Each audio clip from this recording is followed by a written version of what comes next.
Welcome everyone to my first day on the Manchester United job here on Football Manager 2015, and what better way to start that by signing a brand new player. The fee has been agreed with Tottenham. 40 million is all that Harry Kane has cost us. The contract has just been accepted, as you saw. The deal just has to be finalised now, and Harry Kane will become a Manchester United player for this upcoming season, which I'm really looking forward to getting underway now.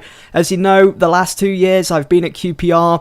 I'd like to think I built something solid there for Chris Hughton. I know Tony Fernandes didn't take long to replace me, but Chris Hughton has took the hot seat at Loftus Road, and I'd like to think that I've left him with some good solid foundations to build upon and maybe work towards that end of qualifying for the Champions League, something that I was aiming for but never really quite got. I may have got it for this third season if I decided to stay, but Manchester United was just too good of an offer. Now, I'm kind of in the same boat as Chris Hughton, moving on to a new club, picking up the pieces that the previous manager has left behind. Van Gaal, I think it's fair to say, had a bit more of a successful term at Manchester United than I did at QPR, winning the Premier League and the Capital One Cup in his first season. Last year, he came up short with the Premier League, Liverpool beating United to the punch, and it's up to me to turn that around. It's going to be interesting as well, working with the team he's left me. And again, I think it's fair to say Van Gaal, he's spent well in the transfer window.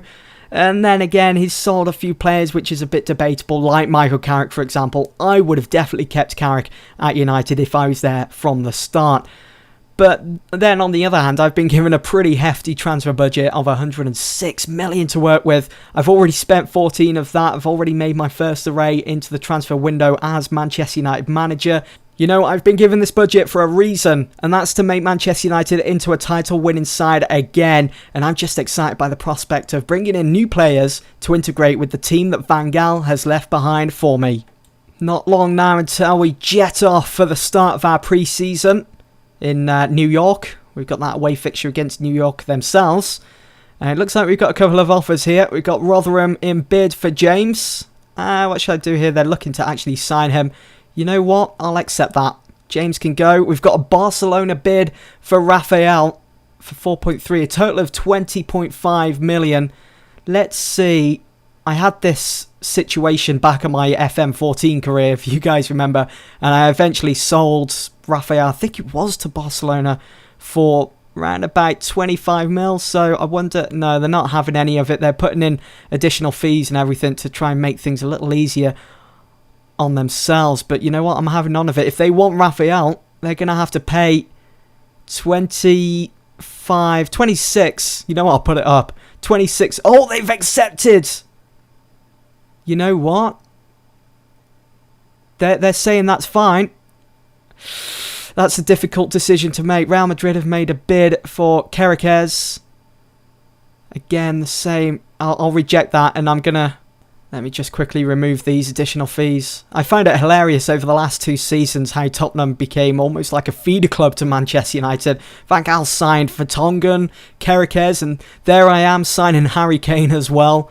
Real Madrid going to accept this. Oh, just remove that. 25 mil, and they've instantly withdrawn from the offer. They don't want Carrick, especially for 25 million. That's a shame, actually, because obviously that would have added to my transfer budget. I would have had even more then to spend on, I don't know, someone like Mats Hummels. I'm not sure who it would be, but Carrick, I'm not sure whether he could at United. I'll have to see how he gets on in pre-season and then just go from there. Right, what do we have here? New La Liga season draws near. It's coming up thick and fast. A lot of players are away at the moment for the Euro 2016 competition. I'm not sure I'm going to be able to play any of these 3 over in America. We'll probably be able to play the Bayern Munich and Werder Bremen friendlies. So I'm thinking maybe when I come back, it'll be for that opening day of the new season against Tottenham, and I can discuss pre-season friendlies and also if I've made any new signings. Up next for Manchester United then is the opening day of the new Premier League season. We're away against Tottenham. But first, as I promised, I would take you guys through our pre-season and show how we got on. Now, because of the Euro 2016 competition, a lot of players were away, so we could only fit in this game against New York, which we won 2-0 away. You can see that I didn't really have much of a solid team to work with for that game, but we did well to get a win from that fixture. Had Lazaro, quite a few youngsters in this team. I'm not too sure what I'm doing here. Can I not see? Oh my god. Let's leave that be. Can I wanted to just show my team, but it's not. Can I not see my actual lineup like you can see with New York stats? Just go to player ratings. So, as you can see, I had Savic in goal, Janko, Tyler Blackett, Blind, James McCarthy, Herrera and Van Persie, all players that were left out of their international teams. But look at Valentino Lazaro. What a player he looks at the age of 20. Look at those stats. Amazing. Thank you, Van Gaal, for gifting me that player. And then we moved on to our next pre-season against Bayern Munich at the Allianz. And we unfortunately did lose that with Javi Martinez and Philip Lahm getting booked. Thomas Müller, the goal scorer, with 10 shots on target overall. We only had 2, but Bayern Munich, they were so tightly packed, we couldn't break them down at all. And then we finished up our pre-season away again in Germany with a 3-0 win over Bremen. Juan Mata with 2 goals to his name, Adnan Januzaj grabbing one as well, and we controlled that. I really enjoyed the performance from the team.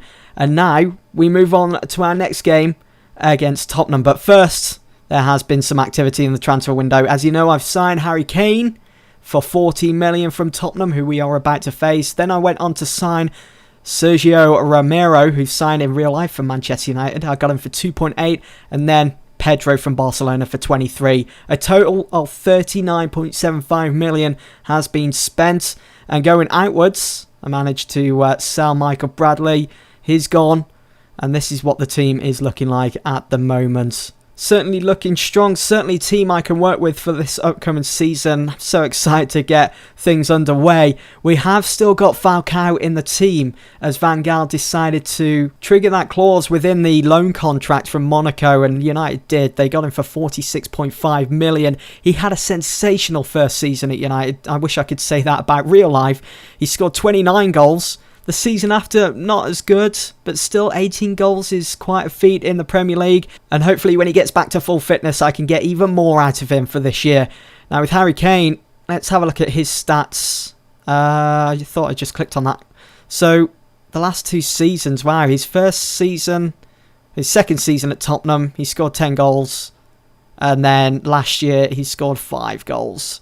So a lot of work to be done there with Harry Kane, but I think he's capable of producing the goods this season. Angel Di Maria, another key player for Manchester United for this upcoming season. I mean, he's had a sensational last 2 seasons. Look at that average rating. Brilliant, and I'm looking to utilise that for this season as well. So we've been granted the early kickoff for the opening day of the new Premier League season at White Hart Lane at 12:45 against Tottenham. I've already picked my team, so we can just breeze through that. The referee for today, Mike Jones. So looking forward to this. This is my team. I think we're all good. Tactics, team instructions, all sorted. Pedro, got to give him a number. Number 7 isn't available because Di Maria is still at the club. So I'll give him 27. I think that suits him. Let's move on then. It'll be a close encounter today, but I think United will come out victorious. I certainly hope so. Ooh, Lloris and Eric Lamela are out injured for this game. Absence of James McCarthy is sure to be felt. Yeah, but we've looked good in training. How much of a boost is Lloris? They're going to be fired up and show they're not a one-man team. Actually, I'm focused. Any team would miss a player. We'll stay neutral. Do you think United can get off to a winning start? I believe the team is developing well. They are working towards the right mentality and philosophy. There's that word again. We're so going to miss Van Gaal. You must be intent on gaining a measure of revenge on Tottenham after they triumphed last time you met. It's something which adds a little bit more incentive to the match. No, the lads have been looking forward to this one for a while. They've looked sharper in training and are very much up for the game. So there we go. That is Tottenham's lineup. They've got Juve up front, Soldado, Ericsson, Lennon, Ramiro, Walker. It's looking like a team which I think United can just about grab the 3 points against here today. Should be capable of doing that. We've got a solid team. Had a decent pre-season. We're raring to go. We owe Tottenham, and that's a good reaction from the players. Come on then, United. My first competitive game in charge of Manchester United is underway. Can we get a win? Be good to get 3 points. A look at Di Maria, man on a mission. down the centre, and that was a poor cross from Luke Shaw. Let's top them clear. Vertonghen playing against his former side as well. Juve, full of pace, goes for the shot, and it's an easy save, I hope, for David De Gea. Oh no, Rooney's picked up a knock. That's not good. Not 5 minutes into the game. Looks like I might have to bring on Harry Kane then against his former side. How amazing would that be? Oh, here we go. Juan Mata finds Di Maria. And it's Di Maria that makes it 1-0 to United. That's his first goal of the season out the way. Hopefully he'll just carry on from there now. Mata probably could have had a go himself. He was just outside that 6-yard area. But unselfish-like gives that to Di Maria. And he slots that one home. Good start to the game away from home. Eriksen, who can pick out those passes, pick out those runs made by his teammates so easily. Nice challenge from Vertonghen. And it's straight into the hands of De Gea. Nothing to worry about here. We're looking solid at the back. Chadley to Juff. Back out to Ramiro, who looks like he's playing as their anchor man or register, just in front of the back four and support. And Soldado makes it 1-1. Oh, that's an instant response there from Tottenham. Got to give them credit. They didn't give up. They've looked for it and they found it. Soldado to Juff. Good challenge from Jones. But it just came back. I'm not sure what Vertonghen was doing. It's almost as if he gifted that one to Tottenham, his former side. Wayne Rooney gets blocked off there. And it's Tottenham on the attack again. Soldado looking refreshed as a player. Ah, Eriksen. They're getting closer to getting the lead here. They got another chance, another highlight. Chadley is going to whip this one in. And it's Soldado who makes it 2-1. Things need to change here. And we've dropped down to 20th. Obviously because we're the two teams that are already playing at the moment. With that early kick-off. At 12:45, Pedro offside. We need to get back into this. I don't want to lose on the opening day. My first competitive game in charge of United doesn't look well for the board, does it? Rooney to Pedro. Rooney. And we've got a penalty. It's Kyle Walker and Rooney. We all know what happened in real life for the start of the new season. With Kyle Walker and Rooney. And now Rooney to take the penalty. It's going to take an absolute age, isn't it, for this to... No. Rooney makes it 2-2. 2-2 with 30 minutes gone. What a game. Rooney as well working with a bit of a knock. Not sure whether it's to his leg or his arm or anything, but that was a top finish. Such power behind that. Bottom left-hand corner. Coming up to half-time. Can we make it 3-2 here with this corner? Oh! He's blind with the foul. I thought maybe we'd been granted another penalty there. I'm a bit worried about Soldado though. He seems to be getting through our defence so easily. As I said, it's Christian Eriksen that's keeping things ticking over nicely. For Tottenham, and it's 3-2 to United. It's that man, Angel Di Maria again. The second goal of the season for him. He's on for a hat-trick now. Unbelievable. Good cross into the box from Rafael. And what a header from Di Maria. That was magical. And that is half-time. 3-2 up. 5 goals scored already in the first game of the season. And I think I might bring on... Shall I bring on Harry Kane or shall I bring on Hernandez for Rooney? Because Rooney is going to start feeling... We need him fresh for our next game. I'll bring on... Oh, man. I'll bring on Harry Kane. We'll give him his debut at his former club. Yeah, let's do that. Oh, my God. Can you just imagine if he scores now? To make it 4-2. He's already offside. Dembele. Soldado, who was brilliant for Tottenham in that first half. Scoring 2 goals. Dembele. Oh, what on earth is going on here? Lennon makes it 3-3. I'm not happy that we allow Dembele to just run into the box completely unchallenged. What? I can't even be bothered to watch the replay. Come on, can we make it 4-3? Just try and encourage the players to do something. Wouldn't it be amazing? The 90th minute with just seconds to go. Harry Kane scores the winner. That would be sensational. I'll bring on Januzaj, I think, for maybe Pedro. He's not having the best of starts for United. That's okay. Still early days. It's only our first game in. There we go. Let's bring on Januzaj, who looked very, very promising in pre-season against the likes of Bayern Munich and Werder Bremen. Starting to get a hold of the game now. Looking at the possession bar down the bottom. Getting closer to the full-time whistle. There's centre-halves on a yellow card now. I'm not even going to attempt to pronounce that name. And Wilfried Zaha signed for Tottenham. That's interesting. Maybe that was David. Oh, what a save from David De Gea. Maybe because David Moyes, if you guys remember, last season was at Tottenham. I find that interesting that he's gone ahead and signed Wilfried Zaha after everything that happened in real life. And Harry Kane lucky to pick out the pass, or the run I should say, of Januzaj. Mata, come on! No penalty given, and Rose does well to clear the ball. Townsend just knocking upfield. Oh no. No, no, no, no, no. Zaha, former United player, hits the side netting. Could have had 4. And his manager would have been very happy with that. And that's going to be it. Nothing brewing unless we could get... Nah, I thought maybe we would have got one more highlight there. But that's it. What a start to the new season. A 3-3 draw, 6 goals scored in total.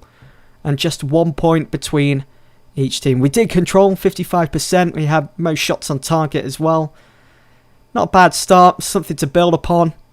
And keeping in mind, we've brought in some new players as well. So they're just getting used to the way things work at Manchester United. Oh, I don't want to read this next headline. Oh, Rooney's out for 2 weeks. Oh, not the best of starts for him, is it, for the season? That's a bit of a blow for him, but it could allow Harry Kane to get some minutes under his belt. And Pedro has made his debut for Manchester United. Not the best of starts, but again, still early days. But this man, Angel Di Maria, with a rating of 8.8, with 2 goals to his name already, he was fantastic, and I hope to see more of that as the season goes on. How has everyone else got on for the opening day of the season? Arsenal lost 3-0 to Newcastle. Chelsea won 1-0. 51,000 watched Newcastle's convincing 3-0 victory over Arsenal in St James's Park. That's interesting. I wonder how my former side QPR are going to get on. Who have they got, actually? I suppose we're just going to have to wait and see. They will be playing on the Sunday, maybe, or maybe it'll be Monday Night Football. I wonder. Come on. What were you waiting for? Oh, QPR are playing on Sunday, 1:30. We've announced our season ticket sales. The same level as last season. And QPR won. They've beaten Swansea 3-2. Not a bad start for Chris Hughton with the team I've left behind for him. He's signed Kevin Prince Boateng. And Leroy Fer grabbing a goal as well. That's good. It's good to see them doing well. And with 1 win under his belt, Chris Hughton is confident of qualifying for the Champions League. Folks, that's it from me. Thanks for watching. I'll see you all soon for the next one.